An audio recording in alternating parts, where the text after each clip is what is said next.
And hello and welcome everyone. So I'm Whitney Johnston. I am VP of Innovation Strategy at IdeaScale, and I am accompanied by Jessica Day, VP of Marketing and co-founder. So thank you for joining, Jessica. Thank you. So as Jessica mentioned, we have over 70 registered attendees today. These include nonprofits such as the United Way Worldwide. We have federal agencies on the line, the FDA, Homeland Security. We also have multiple universities, such as Johns Hopkins.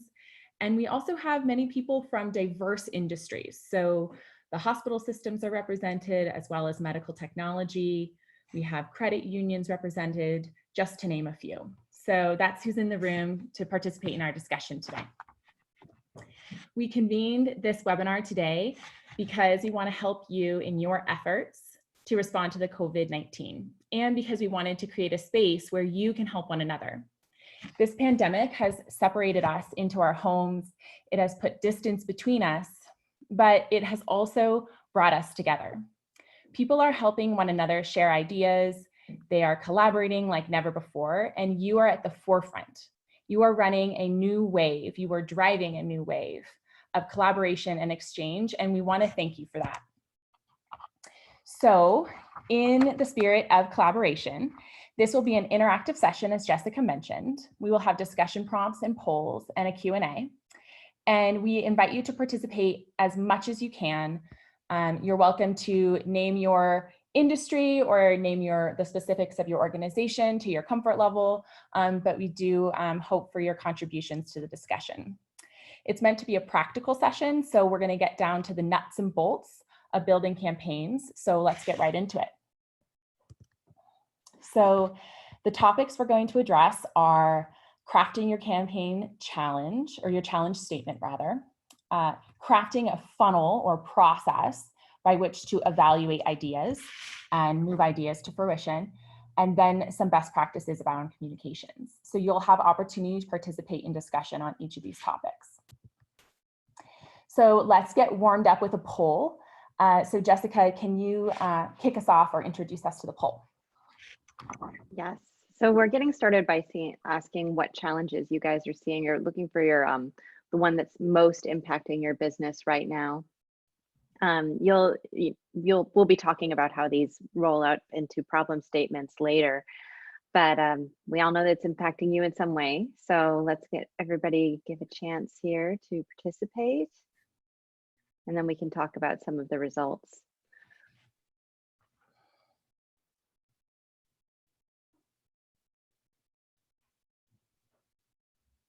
You know, you can't all see this happening in real time, but I get to see the fluctuations of the different responses right now. And so it's interesting to see which ones are pulling ahead and then bouncing back. We know that these are some of the things that we've seen even at our business, of course, with moving to fully remote work and finding different ways to help serve the public. So let's see, got almost half of you weighing in now. I think we're ready to share the poll. All right. Let me just share the results with all of you so you can see it here. So it looks like the top challenges that you guys had today, or that we can maybe use as our examples, are the remote work and teleworking challenges that people are experiencing with the social distancing. And that is tied with how to better serve the public good. Obviously, everybody else is, encountering other things like challenges to their digital events and long-term planning, but those were the biggest ones for the folks on the call today. Great. Thank you, Jessica, for running that. So what we did in preparation was our team actually brainstormed a number of challenge statements to serve as examples. So I would like to propose that, or kind of coming up, the discussion question that will come up, we're going to invite you to share the challenge statements that you have either launched already or are planning to launch. We'll have one or two people contribute to the discussion, maybe three. And before we do that, we're going to go ahead and share our own examples that we brainstormed. So let's see, I think I can close this. So this slide has a lot of text on it, but rest assured, we will share the deck after the presentation. So you will have all of these at your fingertips. But the areas that we did do some of our brainstorming was essentially in the areas of day-to-day operations and conferences and work events. All of this has been upended. And they are things that we've experienced as well, changes in these areas. So we see a lot of opportunity to innovate in this space. So we brainstormed a few problem statements in that area, in those two areas. And we've also seen as a team, and of course you've seen this happening, playing out in the news, that there are unique hurdles in the short term and the long term. And there were also unique opportunities that are emerging in the short term and the long term. And so we crafted a few example challenge statements in these spaces. Are there any that you wanted to highlight, Jessica? Well, I think especially considering what people said were some of the things that they're struggling with right now is like one of the things that's a really good opportunity is best practices. You can force multiply what's working for some of your employees at home as they've set up their home offices or dealing with homeschooling their kids at the same time. And then hopefully socialize them throughout your entire crowd so that others can adopt them. And then I think, you know, unique hurdles and opportunities in the long term, even though it wasn't the top voted one in our poll, is definitely something that we need to think about. It's time to accept the change and embrace the new normal. What does that mean? And so there might be some long-term opportunities for us as well. Mm-hmm. That's great, thank you. So we shared a few examples here. And now I'd like to segue into an opportunity for you guys to offer up some of the challenges that you're putting forward to your crowd. So, so now is a moment for discussion. So the process, as Jessica mentioned, just feel free to raise your hand. It's the function there at the bottom of the screen. And Jessica will be monitoring that, and she'll unmute you and call out your name so that you can participate. And I was doing some quick math. We went from having nobody running challenges on this 2 weeks ago to almost 20% of our customers starting to run challenges on this in the past week and a half. So I know some of you are on the call, and I would love for you to just talk about, you know, what problem statement you launched and how you decided to run with it. Is anybody feeling bold enough to share?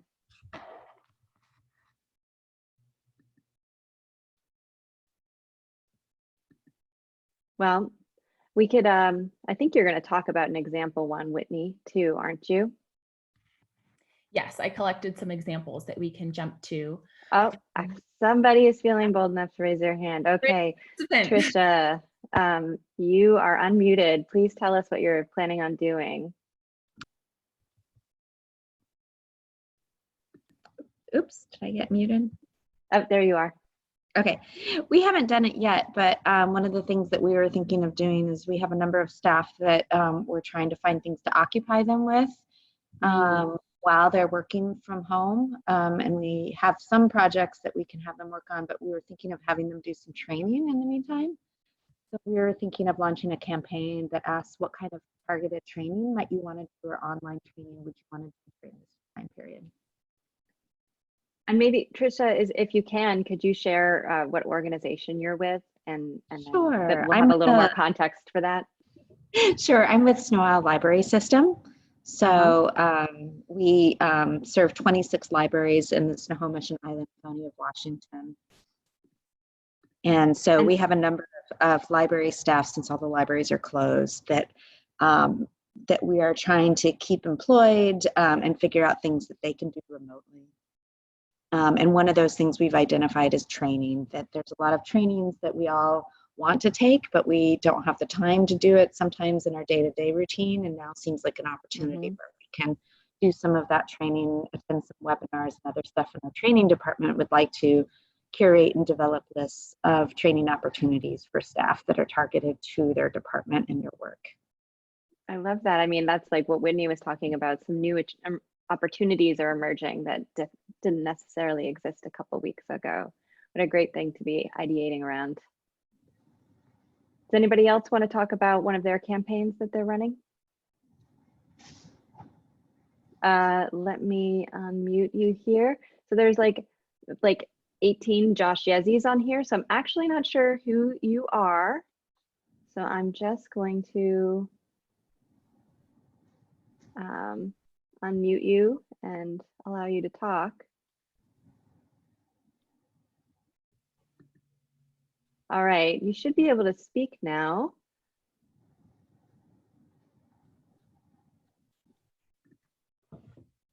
We're not joining, I haven't joined audio yet. Maybe Anne is volunteering to talk about her problem statement, so I'm going to allow you to talk, Anne, while we figure out what's happening there. All right.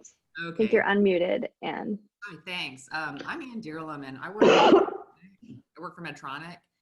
And I'm working with a group called Culture Circles, and we're working on implementing IdeaScale. We want to propose to implement IdeaScale into one division of Medtronic, but I also see that we have another IdeaScale project going on right now within Medtronic for ventilator ideas, like how to build wow.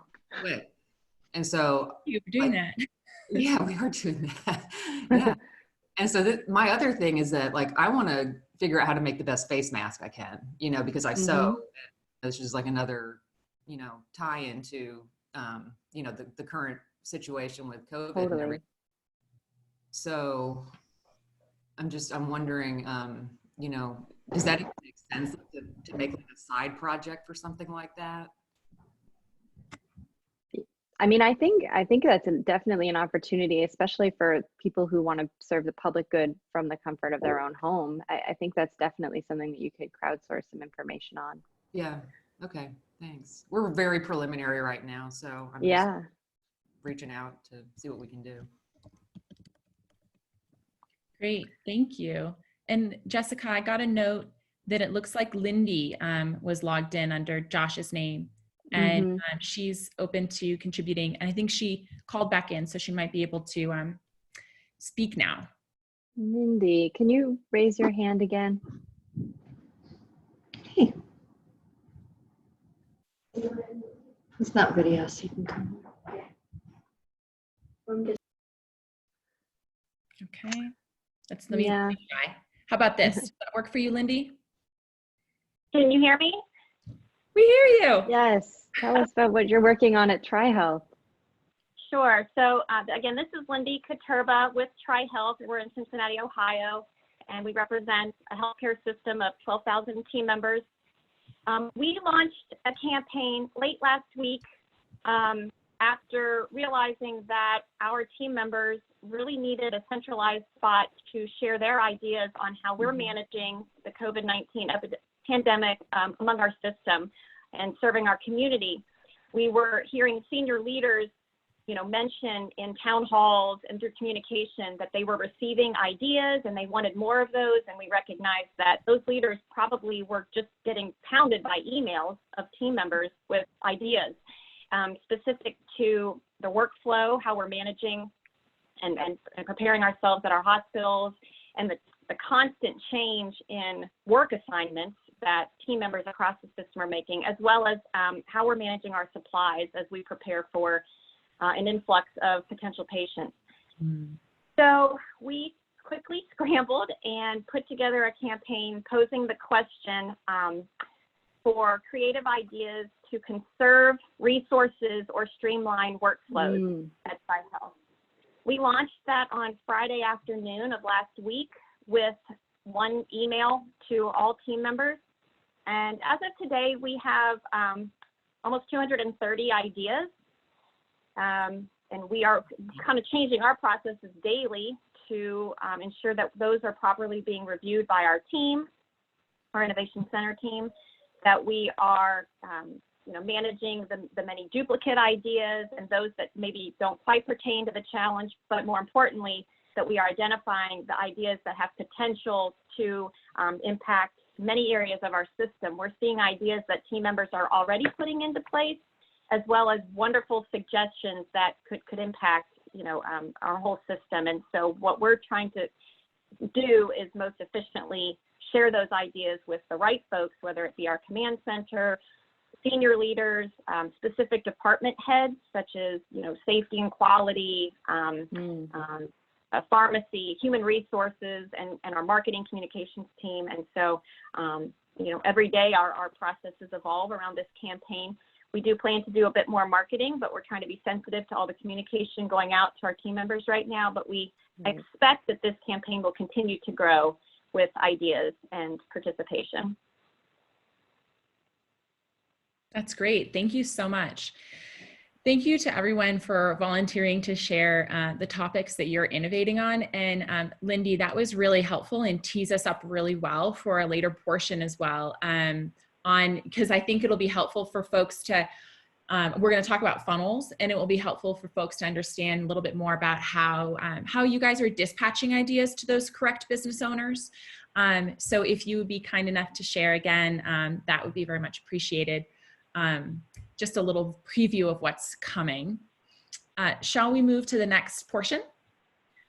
I think so. Let's keep going, and people can continue to share in the chat as well in the meantime. Yes, I saw one person added one of their challenge statements or areas for innovation in the chat. So keep your eye there as well. All right. So this is the most succinct kind of checklist that we have as far as guidance goes for crafting a really strong challenge statement. So this is from the MITSloan Management Review, and I recommend, the practice is simply just to, as you're crafting your challenge statement, just to go through these 5 points and check with yourself, okay, is this organizationally relevant?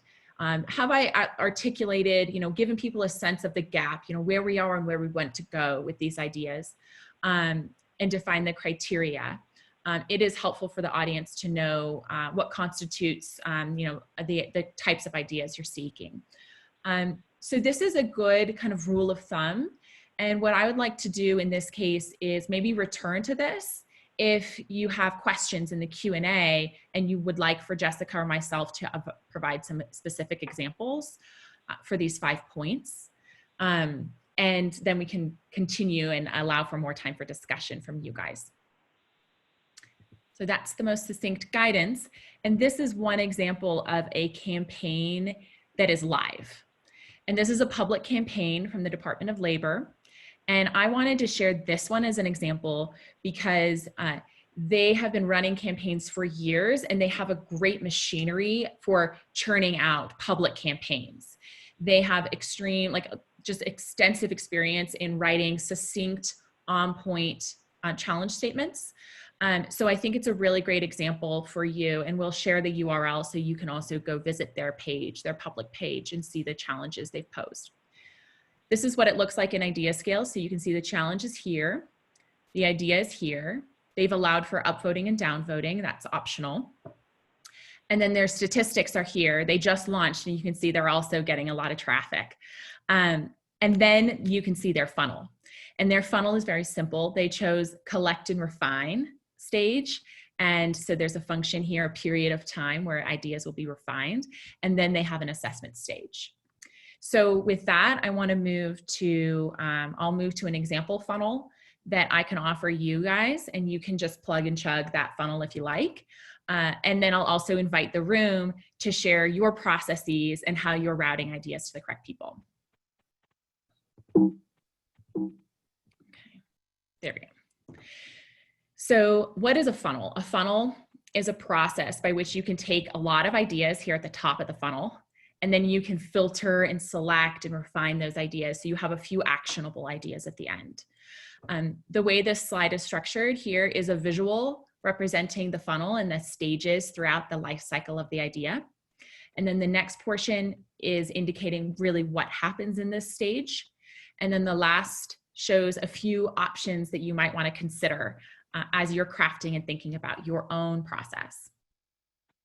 So I crafted this as what I would recommend as something that is both concise but still robust. So there's a stage where you would collect ideas and then allow for the crowd to vote and comment. And that allows for people to build on one another's ideas. Another important activity in this stage is for moderators to comment on those ideas. And Lindy, she alluded to that in her comments, in that, they're thinking about how can we respond to each of these ideas. So we will provide some best practices along those lines. And that's what would happen in the first phase. And then you would move to an evaluate. In the example with Department of Labor, you saw that they were assessing ideas. They called it assessment. In my example here, I called it evaluate. You can name it as you wish, but essentially what would happen in this phase is that you would invite some subject matter experts, or you tap some authorities on the shoulder to then engage with those ideas and make decisions on those ideas. So the consideration is to think about who has the authority or the relevant expertise to make a decision on that idea and decide, you know what, okay, we're gonna do that now, or hey, let's archive that, let's wait until later, but I wanna keep it in my grab bag for decisions later on down the road. And so that would be the decision that's made in the evaluate stage. Usually people use a rubric or some criteria in there, and your account manager can help you implement that. Then the next stage would be selected. So that's where the reason for these last two stages is for transparency purposes, to show to your crowd that you have which ideas you've selected. And I do recommend adding a brief explanation as to why you selected the idea or what your intentions are with that idea. And then you can have an archive stage for ones that aren't selected. And usually ones that aren't selected, usually once you get some experience in this, you'll see that they're not exactly rejected so much as they're really put into, as I mentioned, that grab bag, because sometimes they become relevant later. Jessica, do you want to add anything to this? Yeah, I was just going to say, you know, this is one of the key things I think that makes the COVID-19 response campaigns different from a lot of other campaigns that you might see in IdeaScale. A lot of IdeaScale is used for long-term planning, deep horizon thinking, and you've got to have a lot of sign-off and a lot of business case preparation in order to move an idea forward. But what we're talking about is very near-term decision-making and like rapid evaluation, which is why you see a much shorter funnel. Mm-hmm. And the other thing I'd say is that it's really good to have some like subject matter focused campaigns. It's another reason why you can have such a short funnel. If it's not just like, how should we respond to COVID-19, but like, how can we better, you know, change our machinery to start building ventilators?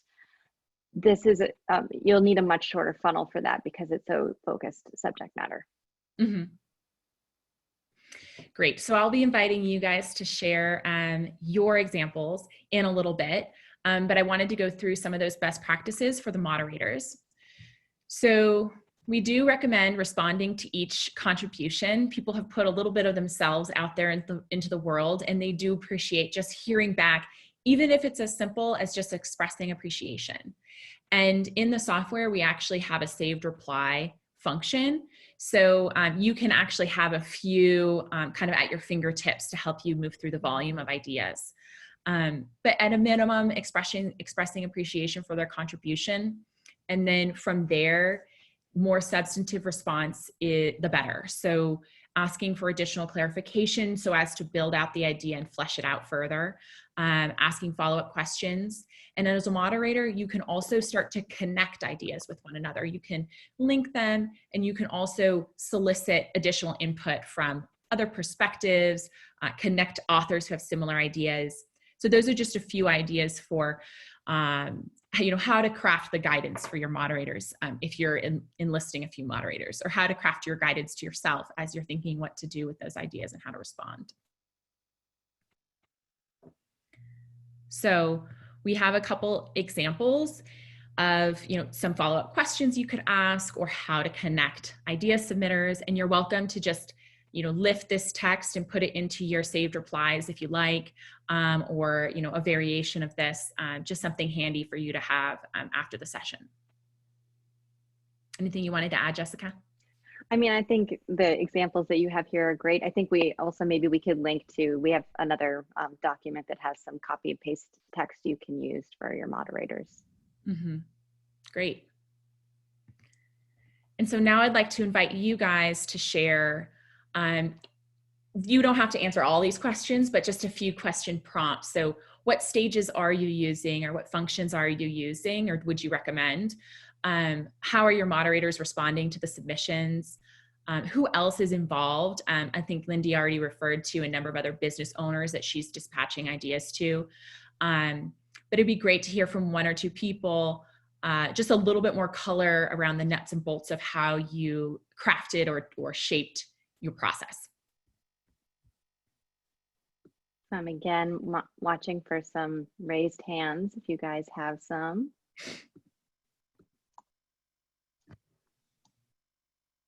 Okay.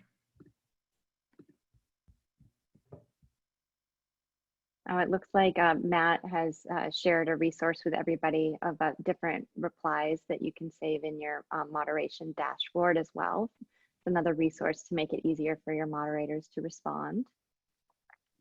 All right. And I'm going to, oh, Greta's got a comment to share. And you're unmuted, Greta. Thanks, Jessica. This is Greta with IdeaScale. And so I have the privilege to be working with the very talented, hardworking team at United Way. And something interesting that they're adding into their funnel is a fun stage where sponsors and partners of the organization have the option to go in towards the end of the funnel and actually pledge funds, whether it's hours, employee hours from their company to help move along an idea or help with implementation. And so we're still working out on what kind of token we're going to be using for that stage. But I just thought it was something, different that they're also adding into the mix. And it's a great way to engage, partners or, potential vendors at this time as well. Interesting. Yeah, I hadn't heard that anybody was going to be using the fun stage for that, but that makes sense to kind of like, take this opportunity to get some real resources behind these things. Yeah. And because we have 100 people on the call to like kind of get everyone on the same page on what the fund stage is. That is a great contribution. Thank you, Greta. The fund stage is simply a stage where you can actually contribute funds. And those funds can be in any currency, but they can also be in terms of tokens. So everyone could be, for example, you could have, I think in Greta's case, some volunteers who are given a little pile of tokens, and then they can place their tokens on the ideas that they want to contribute time to. You can also fund the ideas with hours. And again, you fill up the bank for your participants with a few hours for each one, and then they can allocate those hours and indicate which ideas they'd like to dedicate some time to. So again, it's currency that can be allocated, hours that can be allocated, and tokens that can be allocated in the fund function. We also had a question come in here on our live Q&A, Whitney, about how long we recommend the process or funnel be. Mm-hmm. And I mean, I think in some ways we spoke to this with the previous slide, that for these near-term decisions, it's really good to have a shorter funnel so that you can, make those decisions quickly depending on who the business owners are. But for some people, depending on the scope of the challenge, it might be a little bit longer funnel. So it kind of depends on the challenge. Mm-hmm. Would you agree?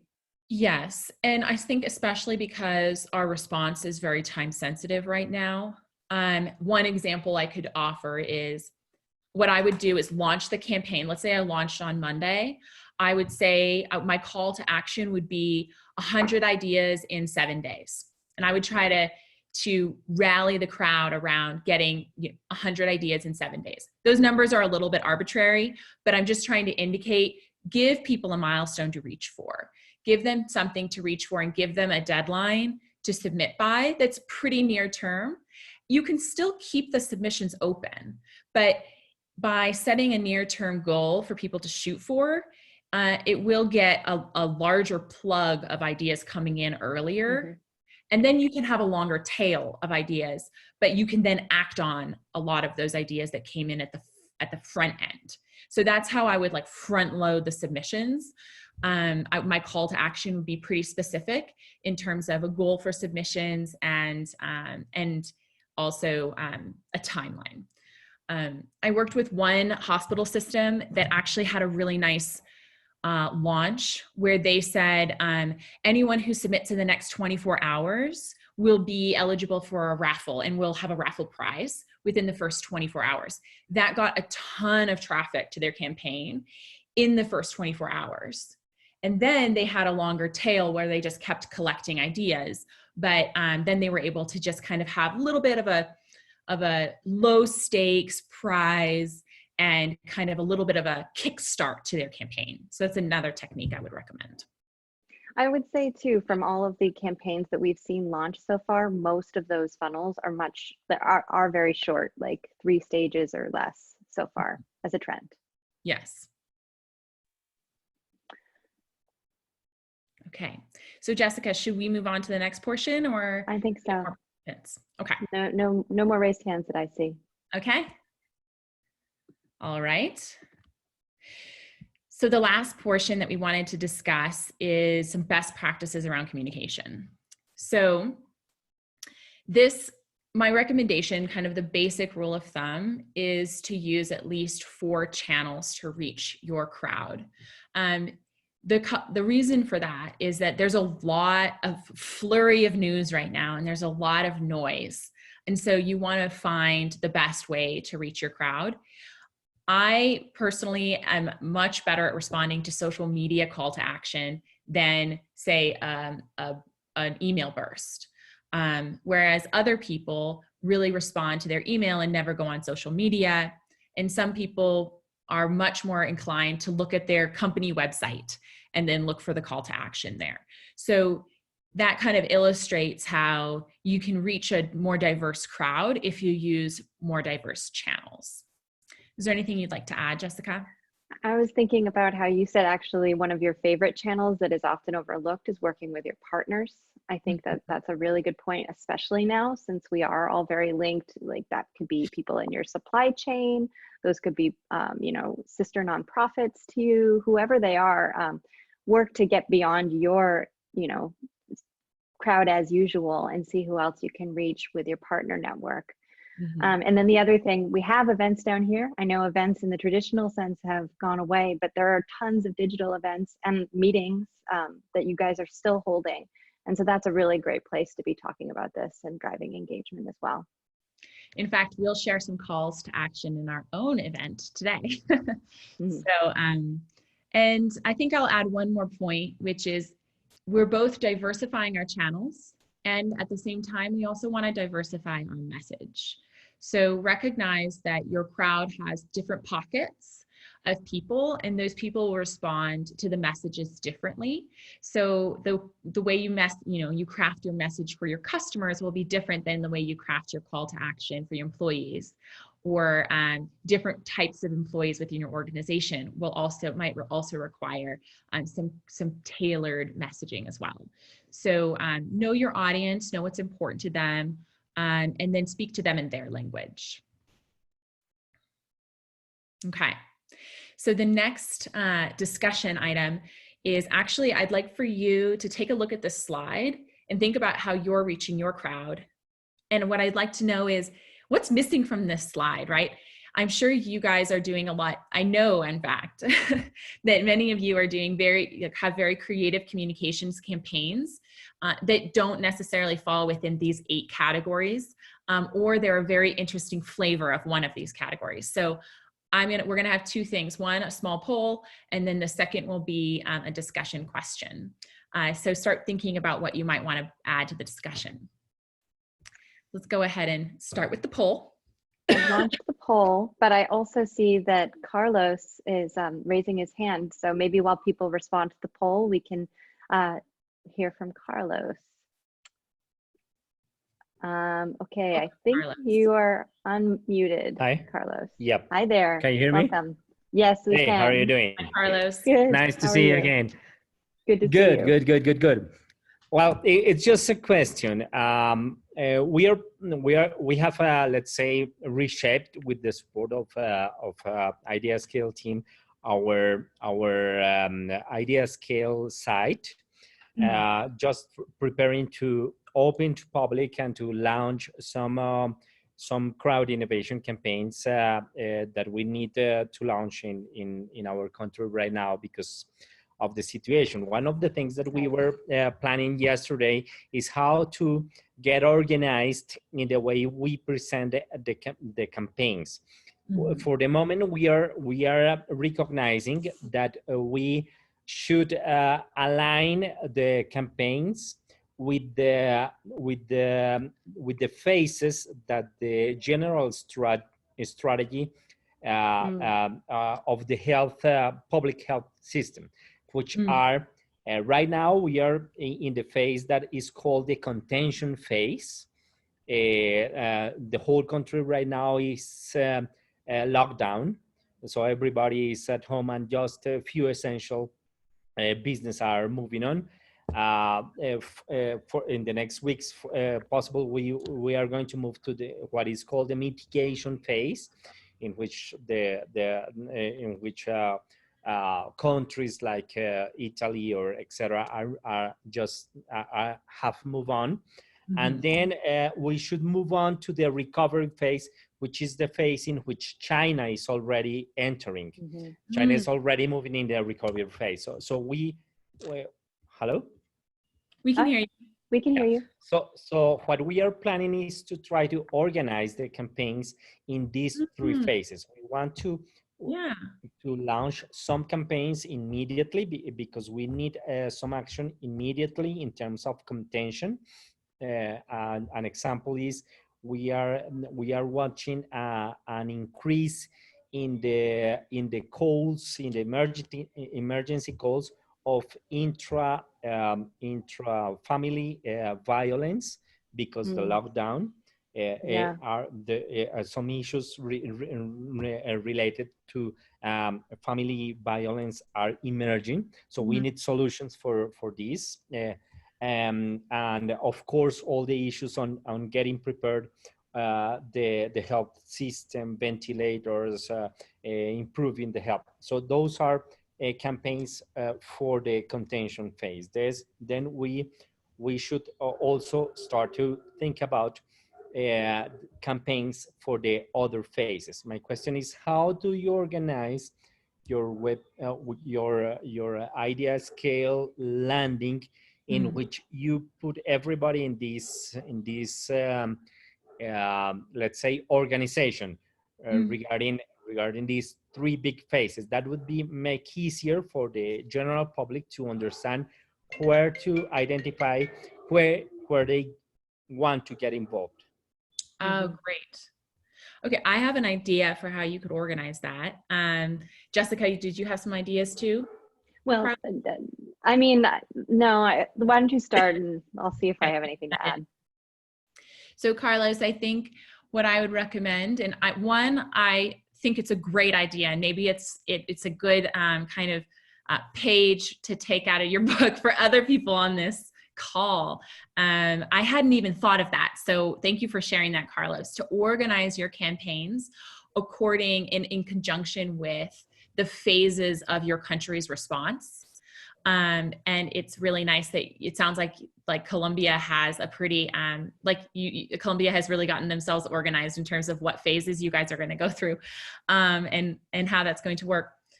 What I would recommend is using what we call campaign groups. And so you would organize the campaigns within a campaign group, one group for each phase.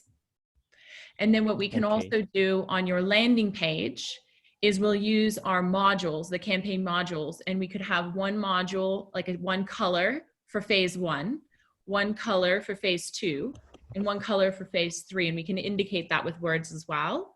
But that way you see the campaigns in each phase. To keep it orderly, I might recommend trying to limit yourself to no more than 3 campaigns per phase. And that way we can actually display the campaigns like this, like three campaigns, and then the next phase is 3 campaigns, and the next phase is 3 campaigns. Okay. It'll make for a nice, very orderly display. Okay. The only thing I would add to that too is like a really great engagement tactic that some of the people on this call have brought to our attention is to bring in to lead with the subject matter that people are most interested in, that will be most, potentially even controversial, and engage people around that But once they get into the community to engage on that subject, to vote on that idea, or to respond to whatever challenge it is, they will see the other campaigns and they'll be able to potentially participate in those too. So in your marketing, you know, maybe lead with what's most challenging or interesting. You'll still want your marketing to be bite-sized and somewhat digestible. Great. And we did get more than half the people participated in the poll, so I'll share those results out now. I don't think it's any surprise that email is leading the day, and it's definitely good to have that as one of the pillars in your communication strategy. But I'm glad to see other things in there as well, like partnerships. It's interesting that some of you are using text or mobile messaging to reach your audience as well. Great. Does anybody else have any ideas or thoughts or questions about communications? Feel free to raise your hand or to add to the Q&A box as well. Oh, and Sean pointed out, you know, 8% of us said other was something that they were using as one of their channels. It would be great to hear some examples from some of you who responded other. I see 4 people selected that one.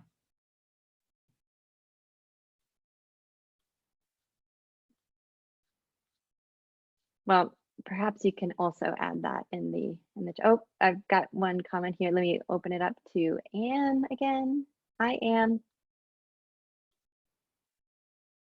I think you're muted still. Here, I just unmuted you. There you go. Yeah, I was just going to say, like, you know, working at Medtronic, we have a lot of people that are in manufacturing and they don't have computers, you know, as part of their daily routine.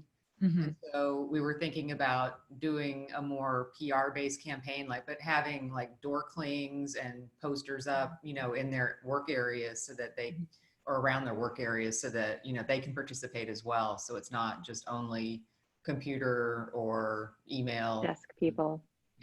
Yeah.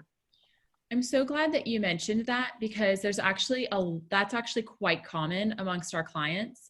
And another recommendation I can offer along those lines is that clients, when they have that situation, maybe they have like a weekly meeting or all hands with those people who are factory workers who don't have access to laptops. And the manager will actually have people verbally share their ideas and maybe have a scribe write them down and submit them on behalf of the group. And so that's another way that those ideas can be captured as well. Yeah, that's a great idea. Thank you. Sure. Got another comment here from Natalia. Natalia, you are unmuted. Go ahead and tell us what you're thinking about. Hi, this is Natalia Cornwell from VDOT. We also have about a third of our force in the field, and they don't have an access to a device. So when they come in the office, we have the monitors throughout the office that display the latest updates on policies, and we also plan to use them to advertise our campaigns and solicit ideas. Excellent. That's great when you have like some of those screens that everybody sees on their way through. Right. Yeah. I think we'd had one customer once who they had the ability to control what people's desktop backgrounds were or what screensavers were, and they used that as their call to action during certain time periods as well. The corporate screensaver. Yeah. That's a really good way to get it to people. Well, do you think we should move on to the rest of the presentation and then see if we can open it up for any further questions before people have to get going? Sure. And also, just if you haven't been monitoring, people are also responding to some of these questions and contributing their ideas in the chat.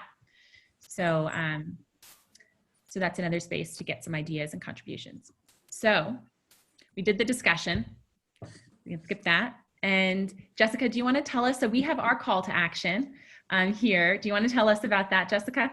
Yeah, so a few weeks ago, we launched our campaign we sponsored on Betterific. And we've got two subjects that we're ideating around. One is about how hospitals and clinics can better communicate during this time period with the public and with each other. And then the other one is asking, how can we help the response, from the comfort of our own homes as we socially distance? The deadline for participating in both of those campaigns is today. So we would love to have your voices in that if you have any ideas.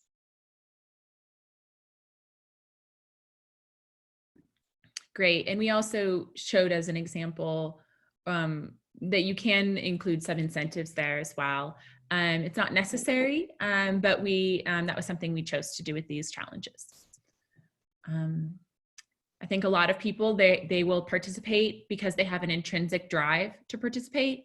And that's why I say that an incentive isn't always necessary, in particular in this case. So here is another example of a live campaign right now. And this is with Homeland Security, and it's a public campaign. And I'm sharing this one so that you can participate and share it with others, but also so you can see another example of what a live campaign would look like in the system, and how this client crafted or communicated their challenge statement.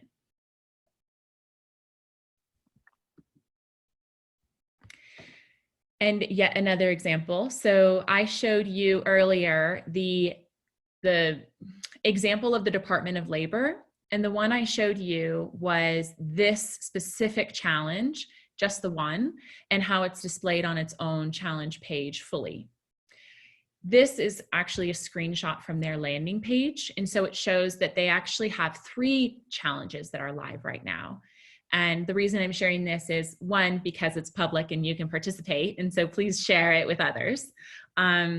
And you might also benefit. I think these are very broad, like sweeping challenge statements that touch all of us.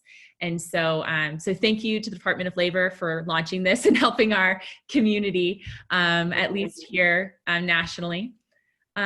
But also, again, because they are very concise and good, strong examples as well. So you can see that those examples, just like with Homeland Security, you can see here Department of Labor's examples of challenge statements. Okay. And then another example that we shared yesterday, thank you, Yezi, for sharing that on LinkedIn. And this client has kindly shared theirs, and they're running internal campaigns, but their community is public, and they're kind enough to share this so that you could see the internal campaigns that they're running and some of the topics. And theirs are also concise and varied, quite diverse. So thank you, Catherine. And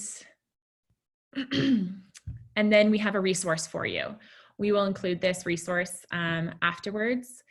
This is a template, so you can actually start crafting your campaign. You can use this template to guide you in assembling all the building blocks for your campaign.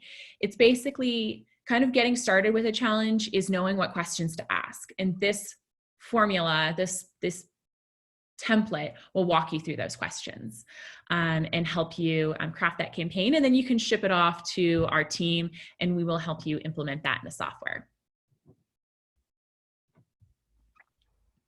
And that resource, I was going to say that resource, as well as the recording for this webinar, as well as all the other information that we have about COVID-19 is on our COVID-19 response page, which we are updating multiple times a day, it seems right now. So you can always go there for the latest and greatest resources that we have, including live campaigns and example, problem statements, all that stuff. Great. Thank you, Jessica.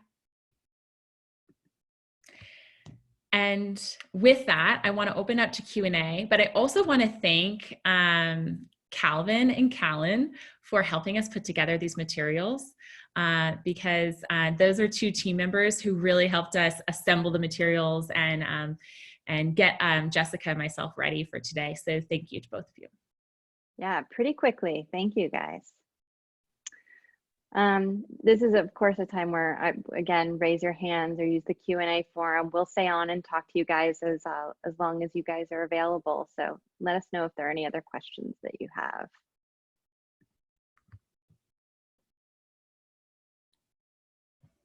Great. Great discussion too in the chat. I think one of the things that I just wanted to bring up too is that I saw one example campaign today for the first time that was using the software in a way that was like kind of very playful too. It was like people showing pictures of their different desk workplaces and showing what works about them and what doesn't, and people could vote on them, and it was a really nice way to both keep morale up as well as decide best practices for things like what your workspace is with a remote team now. That's a great idea, Jessica. And I also want to invite, like, any clients, any participants who have questions, please raise your hand. Jessica will call on you. But also others from IdeaScale, if you had things you wanted to add to some of the recommendations we offered, please feel free to also chime in. Or if you, like Lindy, if you wanted to speak again, you had said that there are some things that you've changed even since launching. Yeah. So if any of those pivots that you've learned along the way or decisions that you've made along the way would be helpful if you'd be willing to share again. If you're still on, it's true. I don't know if she's still on. Oh, Carlos has raised his hand again. Let me just unmute you. Hi, Carlos. Oh, I'm sorry. Somebody else has raised their hand. Let me just, there we go. Carlos, you. Yeah. Yeah, just I want to say congratulations, because what you have done is such a short time frame, and I think that it's impressive, the kind of development and work that you are right now have put together, and what you have been offering. I would suggest that this is going to be a long-term issue. This is not going to be just for a couple of week issue that we are going to be facing worldwide. So my suggestion would be, how can you help us from IdeaScale in order to, let's say, have a common place in which we can have a constant, let's say, conversation between people like the one that we were involved today in the webinar, that are trying to see the way we can use IdeaScale in order to support our communities. Probably moving from the way we have used it previously, more focusing in our corporate innovation strategies, and let's say trying to make a much more impact in our local or regional communities.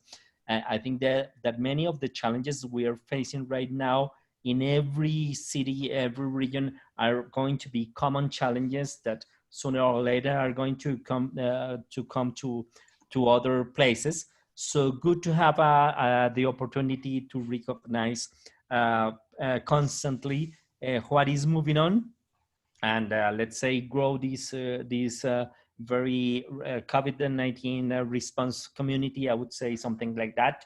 I would like to suggest also that it would be very good that if for example, we launch some campaigns from our side, we can also get, let's say, responses or awareness from other regions in terms of how they can get involved in campaigns that we are launching here. I think that it's a great opportunity in which we detect how to get support from people from other countries to solve the challenges put here, and why not in the future solutions that have emerged in places like my city or my region could be usable for other regions. So I think that in this trend that is going to continue for several months, I think that much more can be done integrating our community of IdeaScale users. I agree. And I think we may launch some other ways of sharing, but for those of you who haven't already, our LinkedIn group has already got some good discussion and questions from one another about this. So definitely go over there and use that as a resource if you haven't already.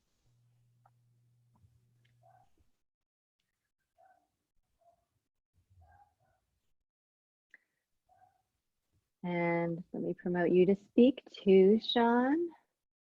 There you go. There we go. Can you hear me now? Yes, we can. Fantastic. Thank you, Jessica and Whitney, for putting this on, and everyone for participating. It's been a very lively conversation, and I hope a lot of you all have taken away at least one or two things that you can maybe turn around and implement today, if not tomorrow. I have been adding some resources for everyone in the chat. One of the last chats here you'll see is actually a link to our LinkedIn group directly. It is our IdeaScale Nation group. We have many different conversations and discussions happening there on many different topics. And mostly it's a place for you all of our clients, to come together and talk with each other in one place. So I highly encourage you to click that link and join us if you have not already. And I will go ahead and accept you into that group. I have actually been summarizing some of the notes and key takeaways from today's webinar. They're already in that group for everyone to access. We will also be posting the slides and the recording link from today's webinar in that group as well. Mm-hmm. Thank you, Jessica. Thank you, Sean.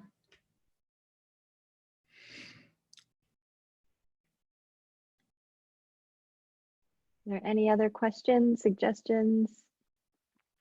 We're reaching the top of the hour here, so I'm sure some people are going to have to start signing off. But as we said, this is an ongoing situation. It's not going to end very quickly, sadly, but we want to be your partners throughout it. So please keep the questions coming on LinkedIn and to your account strategists and anyone. We all want to be there to help create solutions during this time. Mm-hmm. Yes, yes. And as you start to create your own, examples, or you learn something, please feel free to add it to the LinkedIn group. We want to hear from you. Screenshots are, and any sort of examples or photos are super helpful. I think people appreciate seeing that and seeing it in action, seeing your work in action. All right. Well, we want to wish you all the best in your next steps. And this is not a goodbye so much as see you soon, because we'll see you online. We'll see you on LinkedIn. We'll see you on our phone calls with you in the coming weeks. Thank you so much again, Whitney. Thank you everyone for coming. Thank you. Have a great day.